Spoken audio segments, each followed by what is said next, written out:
Compose की, शायद ऐसा कुछ हुआ ही नहीं। नेक्स्ट दिन मैं मम्मी को बोल रही रिजल्ट दे दिया ना, मुझे मिल गया ना। हाय एवरीवन, आज आ चुके हैं हम नवेली के घर पे और उन्होंने काफी अच्छा रिजल्ट किया। आज हम उनसे जानेंगे उनके टिप्स के बारे में, स्ट्रैटेजीज के बारे में और उन्होंने कितनी बखूबी से इतना अच्छा रिजल्ट किया है। चलिए शुरू करते हैं नवेली के साथ, जिन्होंने इस साल HSLC पास किया है 97% के साथ, और आज जानेंगे उनसे काफी सारी बातें। तो नवेली जी, सबसे पहले बताइए कि आप कौन से स्कूल से पढ़ाई की हो, तो ये हम जानना चाहेंगे। मैं दिल्ली पब्लिक स्कूल सिलचर से हूँ एंड मैंने क्लास 7 से 10th उसी स्कूल में किया है।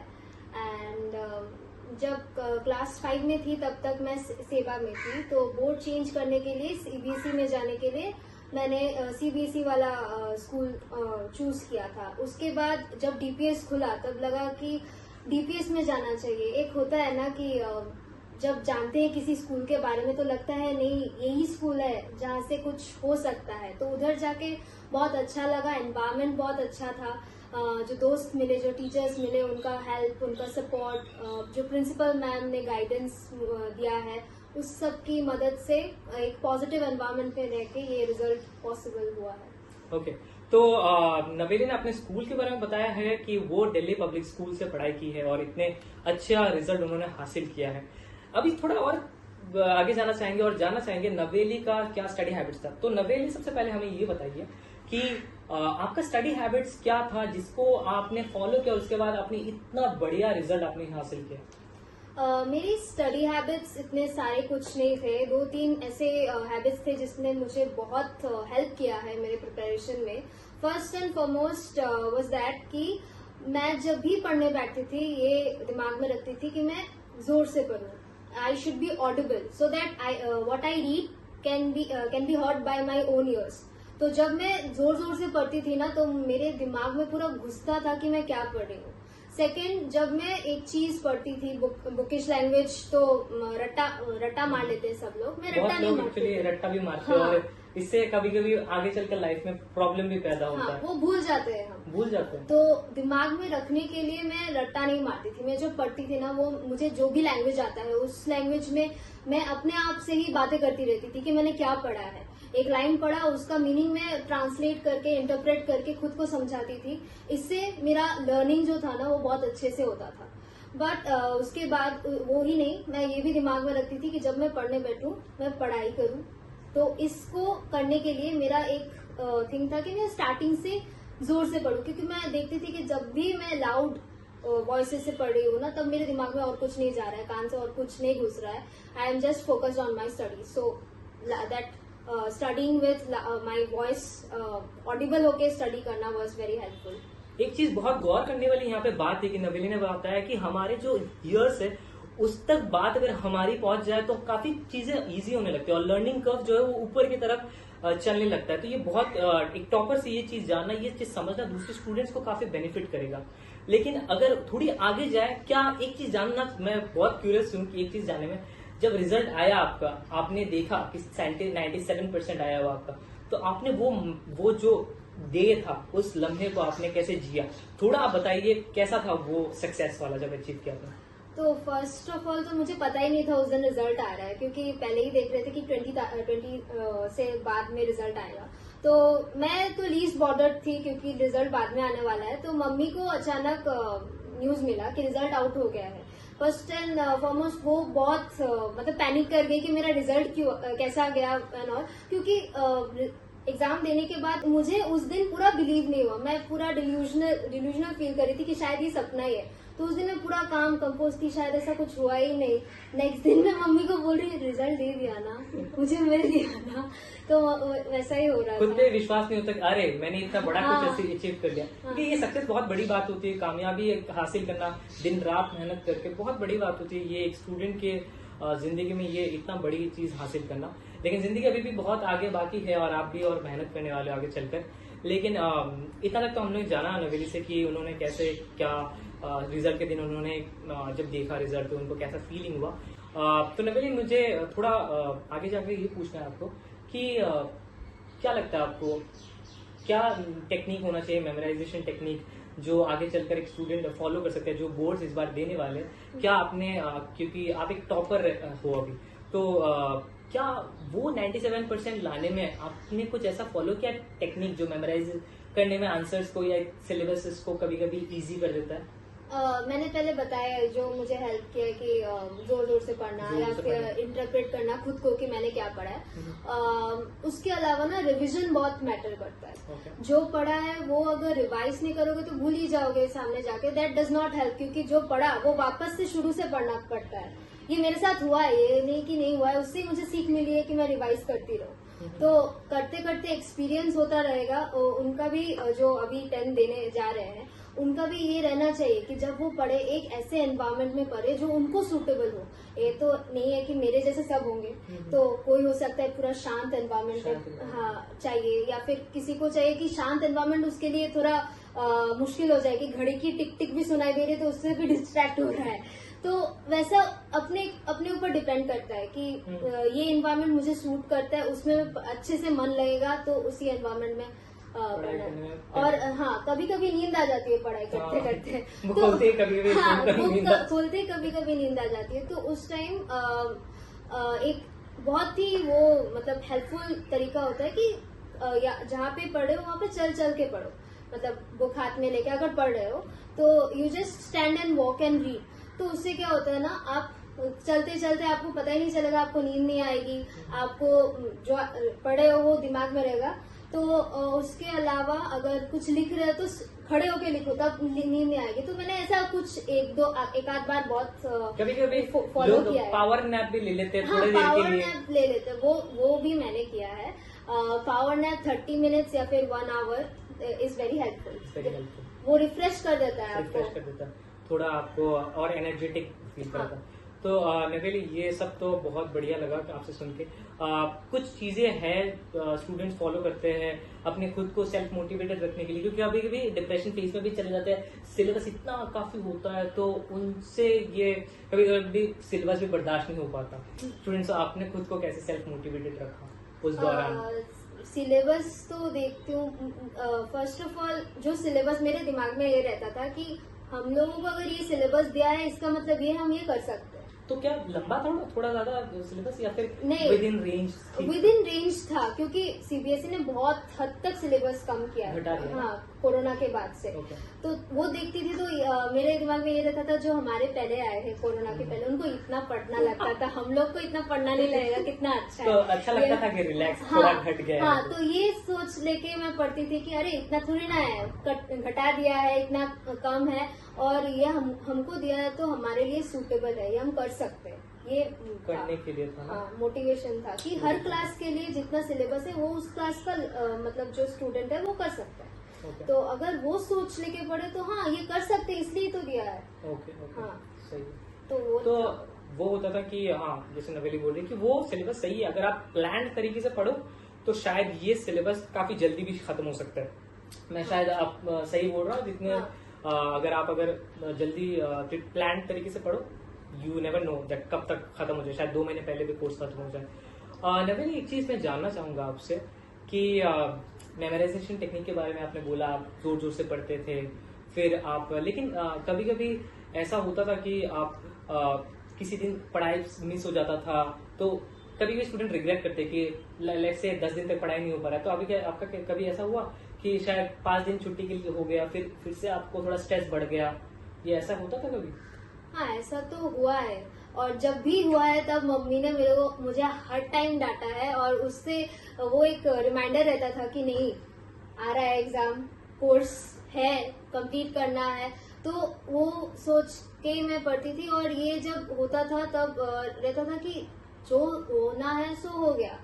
अब मेरे पास प्रेजेंट टाइम है, उसको अगर उस सोच को सोचने में लगा दूं तो वो भी चला जाएगा हाथ से। बहुत बढ़िया बात कहा है नवेली ने, उस सोच को अगर सोचने में लगा दिया जाए तो टाइम इज नाउ। अगर आपको एक्शन अभी लेना है then it is just better to do something right now then just to regret letter.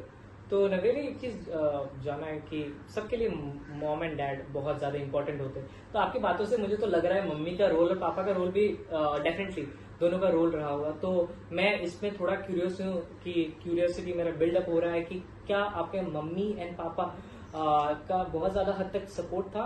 आप तो थी पढ़ाई में अच्छी, मैं ये समझ पा रहा हूँ, लेकिन मॉम एंड डैड का क्या रोल रहा हो? पढ़ाई में अच्छा होना is entirely because of my mom. वो मैं जब छोटी थी ना, जब बहुत क्लास 1 क्लास 2, तब से मेरा मतलब मेरे पीछे वो थी, मतलब मुझे पढ़ाती थी। मेरा प्रैक्टिस, मेरा रिवीजन सब उनका ही प्लान आउट था, टाइम टेबल जो उनको फॉलो करना था। एंड कुछ कुछ क्वेश्चंस होते हैं ना छोटे क्लास में, तो डायरेक्ट क्वेश्चन आंसर होते हैं, तो मुझे डायरेक्ट क्वेश्चन आंसर नहीं कराती थी, वो मुझे घूम फिर के क्वेश्चन, ताकि मेरा ब्रेन डेवलप हो। तो उससे मेरा ब्रेन डेवलप अच्छा हुआ है। एंड अभी तक एक्चुअली मम्मी मेरे पीछे हर समय रहती है कि पढ़ाई का टाइम जा रहा है, पढ़ लो, अभी ये टाइम वापस नहीं आएगा। जब भी वो मुझे बोलती थी, हर 5 दिन में वो मुझे मोटिवेट करती थी। और वो जो अभी रील्स आते हैं ना, मोटिवेशन रील्स, मेरे पास तो इंस्टा नहीं है वगैरह नहीं है, मम्मी मुझे अपने फोन से उनको जो मिलता था वो भेजती थी। Social media mom, like she used to guide you and वो सोशल मीडिया। तो इस बात से ये भी समझ आ रहा है कि मॉम उनको सोशल मीडिया से रील्स भेजती थी जो उस डोमेन में हो, मोटिवेशनल डोमेन में हो, और उनको उस पढ़ाई के लिए और ज्यादा मोटिवेट करती थी। तो उनके मॉम को भी बहुत ज्यादा थैंक्स कि उन्होंने उनको सपोर्ट किया है। और बहुत हम सबके मॉम बहुत ज्यादा हमारे पीछे लगे हुए रहते हैं, जिससे हमारा रिजल्ट और भी ज्यादा इन्फ्लुएंस होता है, उसमें इम्पैक्ट आता है, पॉजिटिवली इम्पैक्ट होता है। तो नवेली ये हमने जाना कि आपका मॉम जो थी वो आपके पीछे बहुत ज्यादा लगी रहती थी, और अच्छी बात है ये चीज। तो नवेली मैं और एक चीज जानना चाहता हूँ कि एक्स्ट्रा करिकुलर एक्टिविटीज में मैंने जितनी तक आपके मॉम के फेसबुक देखे कि आप केक्स बनाते थे, आप पेंटिंग्स भी करते हो, तो कभी कभी हम पढ़ाई के साथ साथ ये आप कैसे बैलेंस आउट करते थे एक्स्ट्रा करिकुलर एक्टिविटीज? क्या इसके साथ साथ कुछ और भी है जो मैं मिस आउट कर रहा हूँ? नहीं, मुझे को करिकुलर एक्टिविटीज में बहुत शौक है। जब मैं डीपीएस में गई, उधर मैं जितने मतलब मोस्ट ऑफ द को करिकुलर एक्टिविटीज में फंक्शंस जो भी मैं पार्ट लेती थी, मुझे बहुत अच्छा लगता था करने में। बट मेरा एक बैड हैबिट है, जब मुझे कुछ टास्क मिलता है ना, तो मैं पढ़ाई छोड़ के उसमें पूरा घुस जाती हूँ। अच्छा। तो उससे मुझे ये रिमाइंड कराना कि नहीं, पढ़ाई भी इम्पोर्टेंट है। वो मम्मी करती रहती थी, मेरा भी आता था कि नहीं, पढ़ाई भी बाकी है, वो करना इम्पोर्टेंट नहीं है, वो तो एक्स्ट्रा है ना, एक्स्ट्रा करिकुलर, तो वो साइड बाय साइड वो मैनेज हो जाता था। बाकी तो 24 घंटे है, उसमें से 4 घंटे रिडक्ट करो तो उसके लिए मिल जाता है। हाँ, एक चीज समझ आया मुझे नवेली से, तो कि करंट जो फ्लो है पढ़ाई का, पढ़ाई का, उसका फ्लो ब्रेक नहीं होने देना चाहते थे। शायद एक थके हुए मन को रिलैक्स करने के लिए को करिकुलर एक्टिविटीज करना जरूरी भी है, और वो काफी आपके स्ट्रेस को भी रिलीव कर देता है एक तरीके से। तो डेफिनेटली अगर स्टूडेंट जो भी देख रहे हो, अगर आपको कोर करिकुलर एक्टिविटीज या एक्स्ट्रा करिकुलर एक्टिविटीज में आप जाना चाहते हो, तो डेफिनेटली थोड़ा रिलैक्स होने के लिए आप कर सकते हो। लेकिन ऐसा आदत मत बना देना कि जैसे कि नवेली भी बोल रही है कि 24 घंटे रहते हैं, उसमें सिर्फ आप यही करते रहो। नहीं, दोनों चीजों को एक बैलेंस तरीके से आगे ले जाने में भलाई है आपके लिए, खुद के लिए। तो नवेली एक चीज मैं जानना चाहूंगा आपसे कि आपके ड्रीम्स एंड एम्बिशंस आगे क्या है, गोल्स क्या है आपके?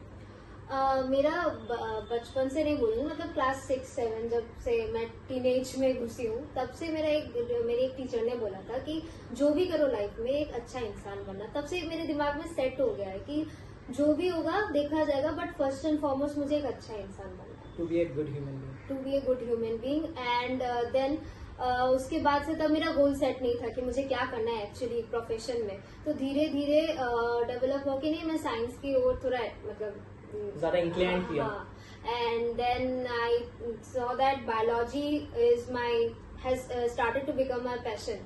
तो मेरा अभी मोटिव है कि जो अभी 11th-12th करके नीट क्लियर करना, उसके बाद MBBS करना है और एक अच्छा डॉक्टर बनना है। ओके। तो नवेली मुझे जैसे बोल रही है कि एक अच्छे डॉक्टर बनना चाहते हैं और अपने सोसाइटी को भी सर्व करना चाहते हैं अपने प्रोफेशन के थ्रू से, तो बहुत अच्छी बात है जो वो सोच रहे हैं। और हमारे इंडिया में डॉक्टर्स चाहिए हमें। सो बहुत अच्छा चीज मुझे भी सुनने को मिला कि आप कुछ ऐसा करने वाले जो पूरी सोसाइटी को इम्पैक्ट करेगा आपके इस एक्शन से।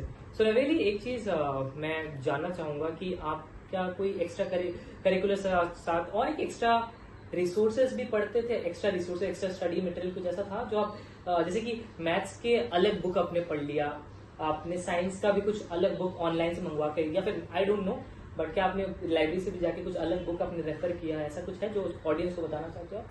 हाँ, मतलब क्लास 10 में ना 4 चीजें, इतना कुछ वास्ट सिलेबस नहीं होता है 11-12 के कंपैरिजन में, तो 4 चीजें मतलब बेयर मिनिमम में कर सकते हैं जो स्टूडेंट्स अभी ये पेयर करेंगे 10th। फर्स्ट एंड फॉरमोस्ट की एनसीईआरटी पूरा एकदम अच्छे से कॉन्सेप्ट क्लियर होना चाहिए एनसीईआरटी का, जो एकदम वर्ड टू वर्ड याद होना चाहिए। देन सेकेंडली एग्जाम्पलर जो साइंस और मैथ्स के लिए आता है वो मैंने ऑफकोर्स परचेज किया था। उसमें जो आ सकते हैं क्वेश्चंस वो होते हैं, उसके साथ बहुत अच्छे आंसर्स भी होते हैं। एंड देन PYQs और मतलब sample question papers, previous year questions और सैम्पल्स। तो प्रीवियस ईयर क्वेश्चंस देखने से एक पैटर्न समझ में आता है कि कैसे आ सकते हैं, क्लैरिटी भी मिल जाता है, अंडरस्टैंडिंग। हाँ, और देन सैम्पल्स देखने से मतलब अभी कौन से क्वेश्चंस आ सकते हैं, मतलब अभी जो बोर्ड आएगा उसमें वो भी समझ में आता है, या फिर प्रीवियस ईयर से भी बहुत क्वेश्चंस रिपीट होते हैं। तो इन चारों को फॉलो करने के बाद और कुछ ज्यादा नहीं चाहिए। और गाइड बुक्स की बात करें तो मैंने पर्सनली कोई गाइड बुक ऐसे फॉलो नहीं किया है।